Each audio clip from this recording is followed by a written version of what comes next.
নমস্কাৰ। মোৰ সৰুকালৰ সজীৱ ছবি আজি মাৰ কথা খুব মনত পৰিছে আৰু মাৰ কথা ক'বলৈ বুলিয়েই আপোনালোকৰ আগত থিয় হৈছোঁ। মোৰ মা বহুত সৰুতেই মোক এৰি থৈ গুচি গ'ল আৰু মাৰ লগত আচলতে বহুত ওচৰৰ পৰা লাগি থকা নহৈছিলে। কিয় আমাৰ যে 5জনী ছোৱালী, মই একেবাৰে সৰু, মোৰ ওপৰত 4জনী বাইদেউ আছিলে।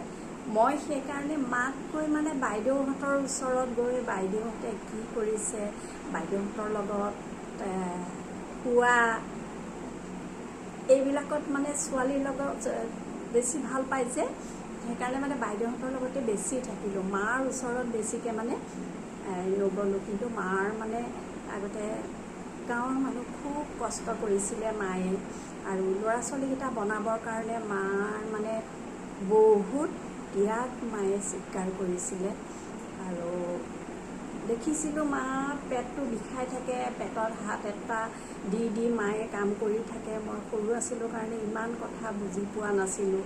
তেতিয়া কি হয়, আয়ুৰ্বেদিক এটা ঔষধ খাইছিলে মায়ে, আৰু সেইটো দেওবাৰে আমাৰ বনগাঁৱত এখন বজাৰ বহে, আৰু সেই বজাৰৰ পৰা মোক আনিবলৈ পঠায়। ময়ো ৰেডি হৈ থাকোঁ। মায়ে সেইটো খোৱাৰ পিছত মাৰ ভাল হৈ যায়। সেইকাৰণে মায়ে কয়, তই বজাৰলৈ যাব লাগিব, যা, পথাৰে যা আৰু মোৰ ঔষধটো লৈ আনবি। আৰু সেই ঔষধটো আনি দিওঁ।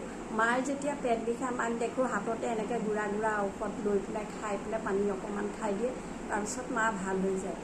মনলৈ একো অহা নাছিলে যে মায়ে কিবা এটা বেয়া বেমাৰ হ'ব, মায়ে আমাক এৰি থৈ গুচি যাব।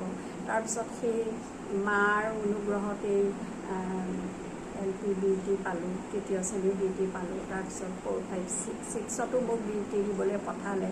কিন্তু তাৰ আগতেই মাৰ এটা দুৰাৰোগ্য বেমাৰ, কেঞ্চাৰ। সেই সময়ত মানুহৰ মাজত সৰু সুৰাকৈহে প্ৰচাৰ হৈছে, আমি বুজিয়ে পোৱা নাছিলোঁ। মইতো বুজিয়ে পোৱা নাছিলোঁ। সেয়া হৈ পেলাই মাক ডিব্ৰুগড়ত দেখাবলৈ নিলে। ডিব্ৰুগড়ৰ ডক্টৰে মাত্ৰ 15 দিনতহে মা জীয়াই থাকিব বুলি ক'লে।